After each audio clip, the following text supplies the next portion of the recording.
Merci, Monsieur le Président, de nous avoir donné la parole. Monsieur le Président, honorable assistance, nous avons l'honneur de vous présenter aujourd'hui une maladie d'Addison d'origine tuberculeuse.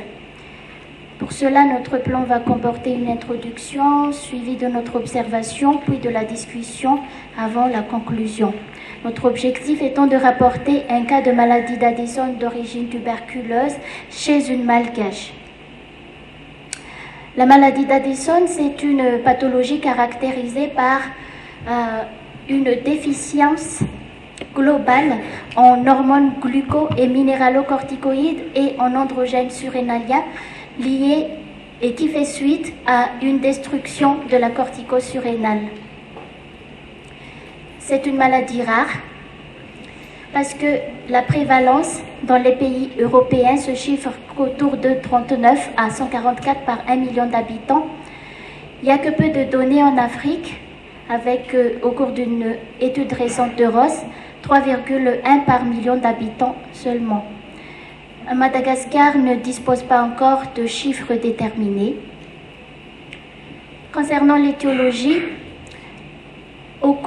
à l'époque d'Addison qui a découvert la maladie, l'étiologie était dominée par la tuberculose, mais actuellement dans les pays européens, 90% de l'étiologie est auto-immune, mais il persiste quand même les autres causes, comme les infections dont fait partie encore la tuberculose et les tumeurs, dont surtout les métastases cancéreuses.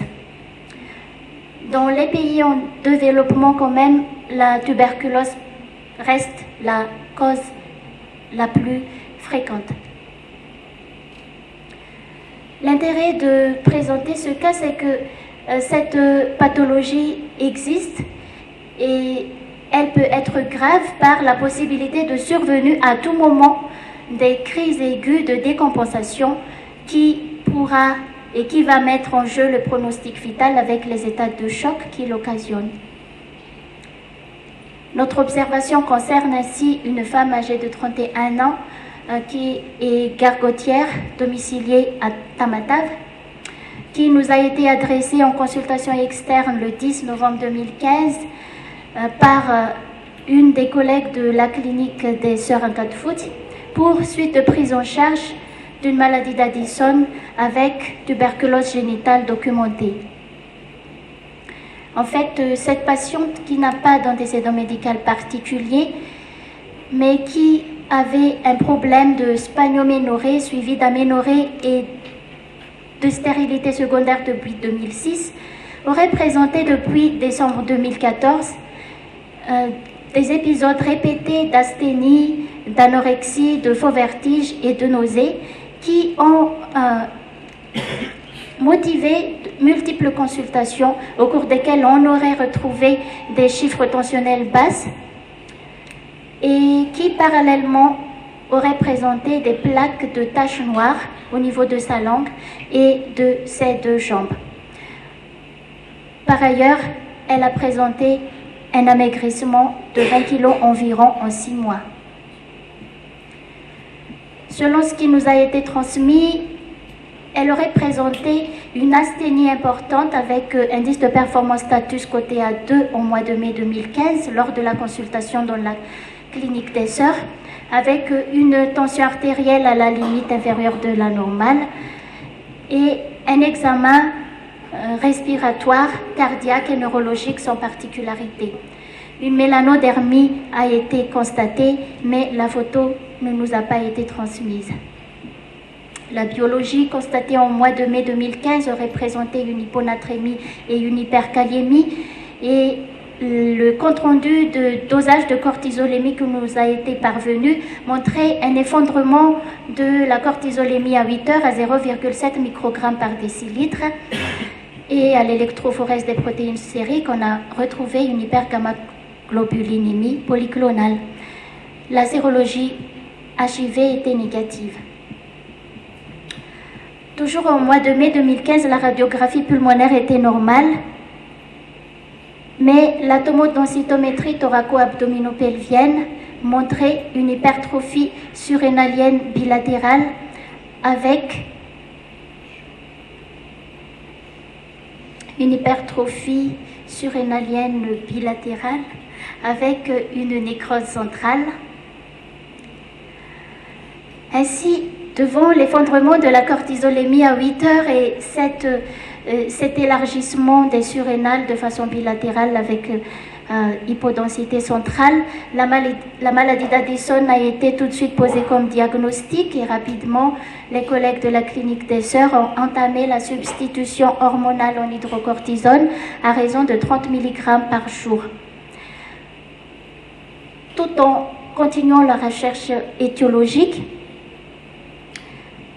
avec prélèvement de sécrétion vaginale avec mise en culture sur milieu de Lowenstein devant cette histoire d'infertilité surtout et qui était revenue positive avec Mycobacterium tuberculosis. Notons que depuis la mise en place de la substitution hormonale en mai 2015, l'état général de la patiente s'était progressivement amélioré. Elle a pu mener sa vie quotidienne comme avant et elle a repris son poids habituel. Alors notre patiente errait avec au moins 7 mois de fatigue, de nausées et d'amaigrissement, mais elle n'a pas présenté de signes d'état de choc pendant ces délais très longs.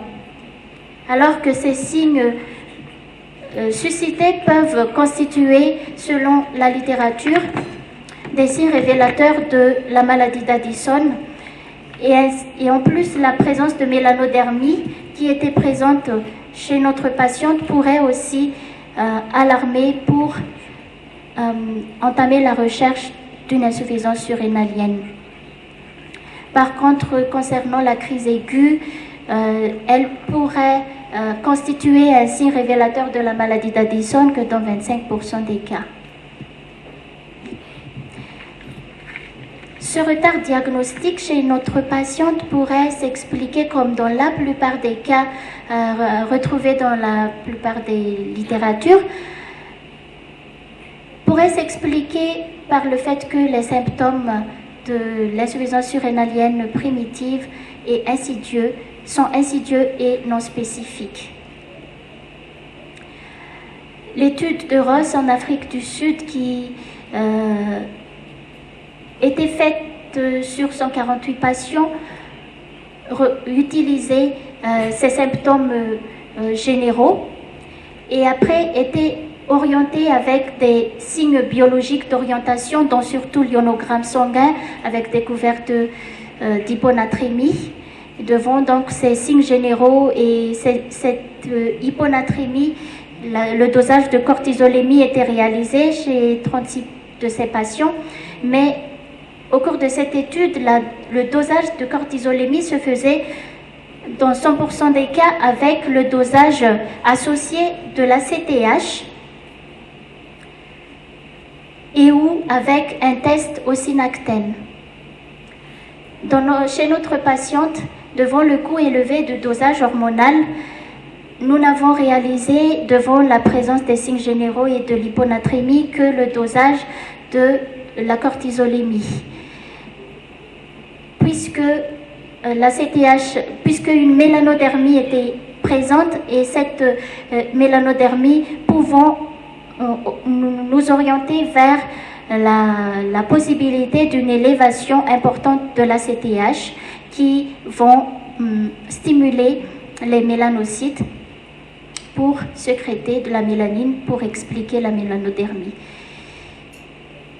Heureusement, chez notre patiente, on a constaté cette mélanodermie parce que même sur peau claire et surtout sur peau noire, la recherche de mélanodermie peut être difficile. Concernant l'origine tuberculeuse, elle a été suspectée en premier lieu devant le fait que cette maladie infectieuse, contagieuse, est toujours endémique à Madagascar et que dans une étude autopsique, on avait révélé que au moins 6% de tuberculose active étaient associés à une atteinte surrénalienne. Mais pour poser le diagnostic étiologique de l'origine tuberculeuse d'une maladie d'Addison, c'est la tomodensitométrie sans et avec produit de contraste qui est choisi comme le moyen le plus pertinent. Chez notre patiente, la tomodensitométrie nous a montré un élargissement bilatéral des surrénales avec le contour conservé et une nécrose centrale pouvant orienter vers la possibilité d'une nécrose caséeuse d'origine tuberculose. Dans la littérature, l'origine tuberculeuse d'une tuberculose active se caractérise par la présence d'un élargissement bilatéral à l'examen tomodensitométrique qui va montrer une densité homogène ou une hypodensité centrale quand on n'utilise pas le produit de contraste, ou bien une hypodensité centrale avec rehaussement périphérique quand on utilise le produit de contraste. Devant une maladie d'Addison, surtout en pays d'endémie tuberculeuse, la recherche étiologique doit se baser en premier lieu à la recherche d'un foyer tuberculeux, que ce soit pulmonaire ou extra-pulmonaire, puisque aucun signe de tuberculose pulmonaire n'était présent chez notre patiente et la radiographie pulmonaire était normale. C'était pour cela que le scanner était réalisé, en plus de la présence des symptômes d'insuffisance surrénalienne, des symptômes cliniques et biologiques. Alors, à tout prix, même si on a fait la substitution hormonale, on a continué la recherche étiologique et en plus, devant l'infertilité pouvant être liée aussi du fait de l'endémicité de la tuberculose à Madagascar, du fait de la présence en fait de l'infertilité, on a fait un prélèvement génital et on l'a mis en culture sur milieu de Lowenstein et c'était ce prélèvement qui nous a permis d'affirmer vraiment que c'est une maladie d'Addison d'origine tuberculeuse.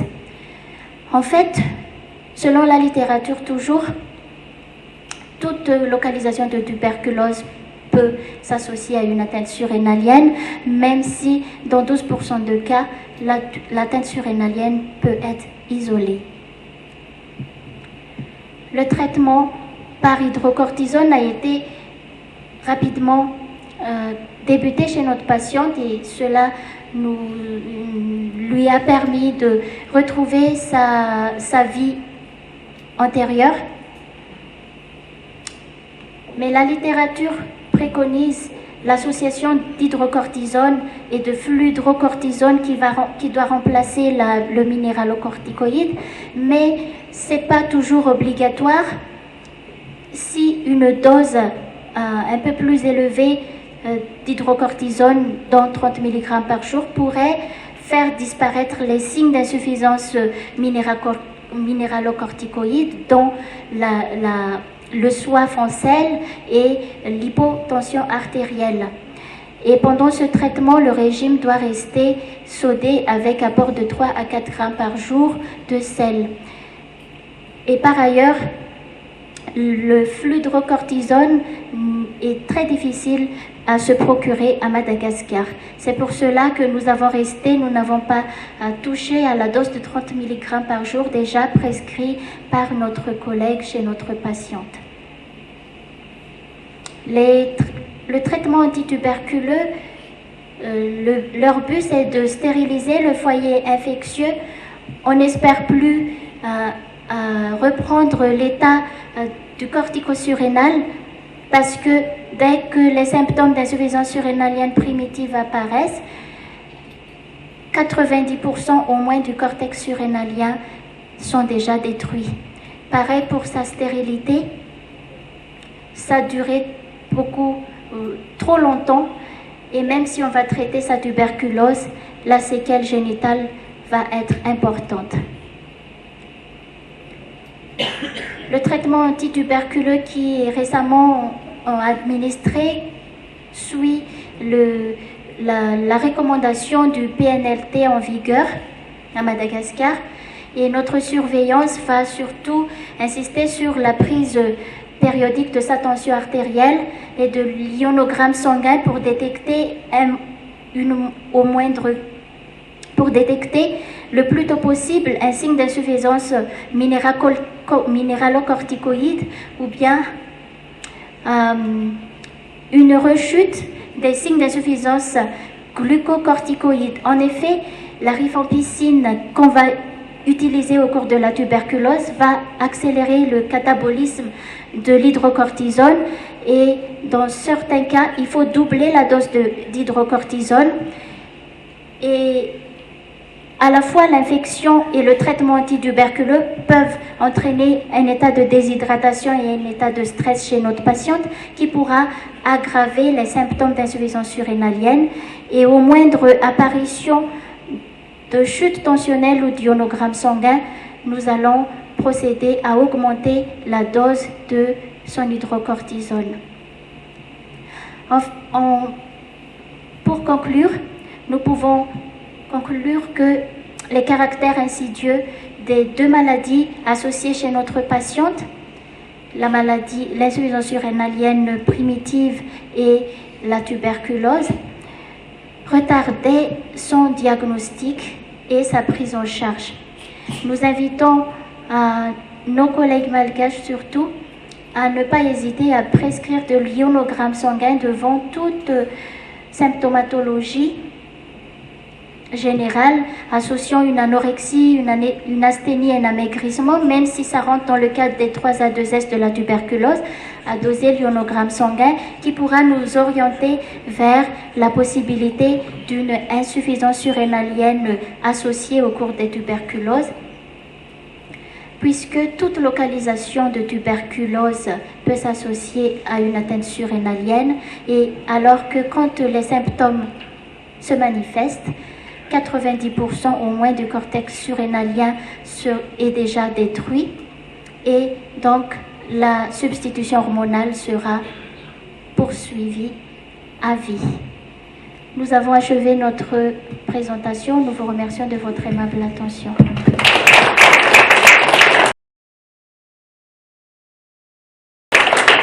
Nous remercions donc le docteur Chouafet Tatobelin de nous avoir rapporté ce cas très très intéressant qui peut être, vu la endémicité de la tuberculose à Madagascar, très fréquent, mais peut-être que ce sont des cas qui sont sous-diagnostiqués.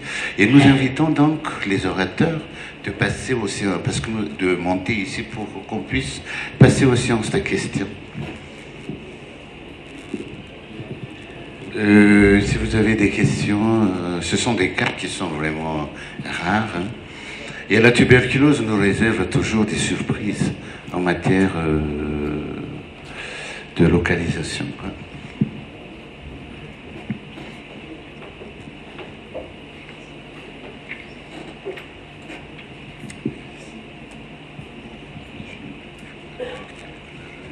Merci, je ne peux pas m'empêcher d'intervenir sur le sommeil, puisque là on voit la parodontite s'installer et se signaler dans les pathologies du sommeil. En ce qui nous concerne, du point de vue thérapeutique, on le voit surtout quand on veut passer aux orthèses d'avancée mandibulaire. Évidemment, dès qu'il y a une parodontite, on est coincé et on ne peut pas réussir à passer à l'orthothérapeutique. C'est vrai que la physiopathologie n'est pas claire, hein, mais je pense qu'on aura d'autres physiopathologies intéressantes avec l'œil, avec notre ami Nguyen à côté, qui va nous parler des choses. Quelle physiopathologie directement vous donnez là-dedans? Et pourquoi vous êtes intéressé à ça par rapport au sommeil? Vous faites beaucoup de sommeil ici? C'est à propos du SAOS, et nous avons vu sur la littérature, ça commence à être très étudié, la relation entre parodontite et SAOS. Et concernant, c'est par rapport au lien que nous avons, qui nous a induit à cette recherche, c'est par rapport aux marqueurs d'inflammatoire commun, le IL6 et IL33, de la parodontite et de la SAOS. On est parti de cela pour faire des recherches. C'est une revue systématique, c'est pas une recherche clinique. Et on a l'ambition de faire une recherche clinique pour bien répondre à votre question. Espérons la prochaine fois. Merci. Donc effectivement, merci pour ces 3 cas cliniques, hein, c'était vraiment passionnant.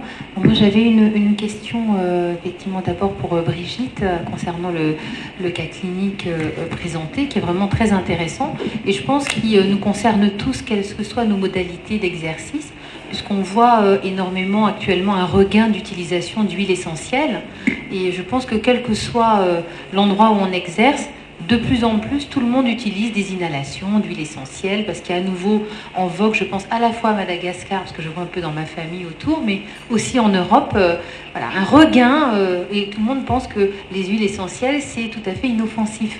Et je pense qu'effectivement, le cas est très intéressant parce que même au niveau de notre interrogatoire, probablement qu'on doit passer à côté dans la mesure où, quand on interroge les patients, on les interroge sur les médicaments, sur les habitudes et peut-être que probablement eux ne pensent pas toujours à nous le dire. Donc j'ai trouvé vraiment le cas clinique très intéressant qui nous renvoie à un interrogatoire un peu policier de tout ce qui n'est pas forcément médicament. Et l'iconographie est très jolie, en particulier avec les histiocytes spumeux, parce que c'est rare qu'on ait jusque-là toute l'iconographie, même quand on y pense. Hein. C'est vrai, je suis tout à fait d'accord avec ce que tu dis. Je crois que les médecines douces, par les huiles essentielles, par quoi dire encore, la médecine chinoise, le yoga, etc. Il y a vraiment un engouement dans les pays développés. À Madagascar, je dirais que c'est une nécessité parce que c'est culturel, c'est très ancien et je pense qu'il faut vraiment y penser parce que c'est un diagnostic qui peut être facile et le traitement, comme ce fut notre cas, a été très facile. Donc c'est dommage de laisser passer le cas. Je voudrais rebondir une fois de plus sur ça parce que j'ai eu le cas il y a 20 ans exactement et c'était une yogi et c'était pas dans le lobe inférieur, c'était dans le lobe supérieur droit et l'interrogateur policier m'a fait conduire à savoir qu'elle était sur la tête, faisait ses exercices et que donc l'huile a coulé dans le lobe supérieur. Alors, on a une autre précision sur le cas qu'on a eu. En fait, elle faisait ses inhalations couchées en décubitus latéral gauche. Donc, ça explique la localisation, je pense.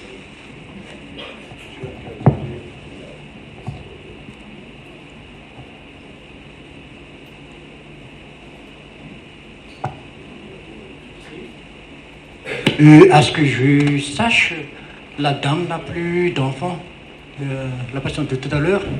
Et ce n'est pas une question pour moi, mais un bravo donc pour Tamatav d'avoir fouillé dans le vagin et trouvé les diagnostics. Merci. Merci. En fait, le bravo, c'est à la fois pour la clinique des sœurs et pour Tamatav, parce qu'elle était à Tamatav depuis 2004, depuis son aménorrhée totale secondaire avec infertilité, qu'elle a quand même négligé depuis 2004, mais quand elle a décidé d'avoir un deuxième enfant, c'est là qu'elle commençait à se poser des questions et apparemment, mais aucun document n'a été parvenu. Un médecin de Tamatav a déjà fouillé sur le côté génital, mais apparemment, il a juste conclu qu'on ne peut plus rien faire pour vous. Par contre, depuis l'apparition des symptômes d'insuffisance surrénalienne primitive, il y avait beaucoup d'hospitalisations qui menaient à rien à Tamatav, qui a incité la patiente à venir sur Tana. Et c'est là qu'on a retrouvé d'abord l'insuffisance surrénalienne. Et après, puisqu'on n'a pas trouvé de foyer évident de tuberculose, on a fouillé sur le côté génital. Merci.